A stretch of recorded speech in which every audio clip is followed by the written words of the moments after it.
Soro Guillaume sera-t-il bientôt de retour en Côte d'Ivoire? L'ancien chef rebelle et ex-premier ministre, sous le coup d'une condamnation à perpétuité, a créé la surprise en annonçant la fin de son exil de près de 5 ans. Bonjour et bienvenue sur Info du Continent. La nouvelle fait l'effet d'une bombe.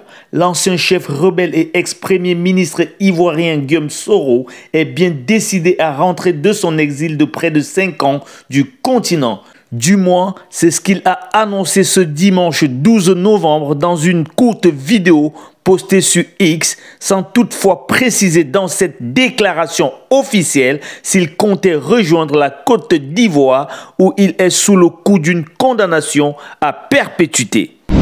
Mes chers compatriotes, me voici donc devant vous grâce à la magie de la technologie. Et rassurez-vous, je me porte très bien. Vous l'avez appris, M. Ouattara a tenté de m'arrêter à l'aéroport d'Istanbul et de m'extrader par la procédure d'urgence en Côte d'Ivoire le 3 novembre dernier. Ceci n'est pas discutable. Depuis ces 5 longues années, son obsession forcenée à me mettre aux arrêts ne s'est jamais flétrie. Pis, elle s'est aggravée. Après m'avoir fait condamner par une justice émasculée aux ordres, successivement à 20 ans et à perpétuité, il a entrepris de déclencher contre moi une féroce chasse internationale à l'homme en dépit des décisions de la Cour africaine des droits de l'homme et des peuples qui a annulé toutes les poursuites contre ma personne parce que, vous le savez bien, elles étaient politiquement motivées. Sachez-le, dans cette affaire, il ne s'est jamais agi de justice, mais plutôt de perfidie.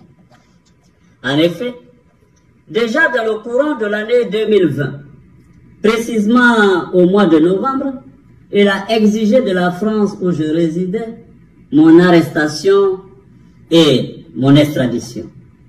Paris, comme vous le savez, a décidé de m'interdire son territoire. Du 14 au 18 février 2022, Alassane Ouattara a effectué une visite officielle en Belgique avec, parmi ses priorités, l'obtention de mon arrestation. Il a expressément exigé que le visa Schengen que je détenais ne soit pas renouvelé. Il a insisté auprès du gouvernement belge pour que ce pays ne me délivre aucun document administratif qui m'aurait permis d'y résider légalement. Ceci aussi est incontestable. Ceci m'a contraint à emprunter une autre destination pour mon exil. En janvier 2022, je me suis installé à Dubaï. Le 23 décembre 2022, de la même année, recevant les lettres de créance de l'ambassadeur des Émirats Arabes Unis, il a profité pour réclamer mon arrestation et mon extradition en Côte d'Ivoire. Ceci ne se discute pas non plus. Informé, j'ai dû me résoudre, la mort dans l'âme, à nouveau, à prendre le pénible chemin de l'exil, m'enfonçant toujours plus loin dans les confins du continent asiatique.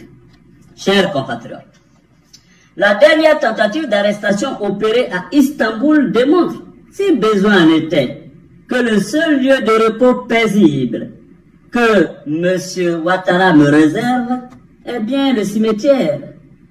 Est-ce le lieu auquel l'on doit destiner son bienfaiteur? Celui qu'on affublait hier encore c'est mon fils? Non. Je revendique le droit légitime à la vie et je n'irai pas plus loin dans mon exil. Je refuse d'être un fugitif, d'autant plus que, devant Dieu et les hommes, je ne suis coupable d'aucun forfait qui mériterait un tel châtiment. C'est pourquoi j'annonce, ici et maintenant, que je mets fin à mon exil. Car il m'est pénible de vivre loin de ma terre ancestrale et natale d'Afrique. Je veux vivre dans la quiétude avec ma famille, mes proches et ceux que je chéris le plus.